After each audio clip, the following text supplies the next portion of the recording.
নমস্কার, আজকে বানাবো পনির। পনির আমার ছেলের সবথেকে পছন্দের জিনিস। এই পনির হলে ওরা যেন তো কোনো কিছুই লাগে না। আর এই যে পনিরটা দেখছো, এই পনিরটাই না সবথেকে ভালো খায়। আর আমি জানো তো একদম পনির পছন্দ করি না। পনির আমার ভালোই লাগে না। পনিরটা হালকা একটু ভেজে নিলাম, বেশি লাল লাল করব না। অনেকে কিন্তু কাঁচা পনির দিয়ে রান্না করে, তা আমি কাঁচা করলাম না, হালকা একটু ভেজে নিয়েছি। আর এখন এর মধ্যে তেজপাতা আর একটু জিরা ফোড়ন দিলাম, আদা, শুকনো লঙ্কা, টমাটার, জিরে, এটা কিন্তু মিক্সিতে পিষে নিয়েছিলাম। মশলাটা ভালো করে কষিয়ে তারপরে সেদ্ধ করে রাখা আলু দিলাম।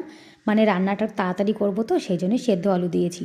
সেদ্ধ আলু করে দিলে কিন্তু রান্নাটা অনেক তাড়াতাড়ি হয়ে যায়। আলুটা ভালো করে একটু কষিয়ে তারপরে কিন্তু এর মধ্যে গরম জল দিয়ে দেবো।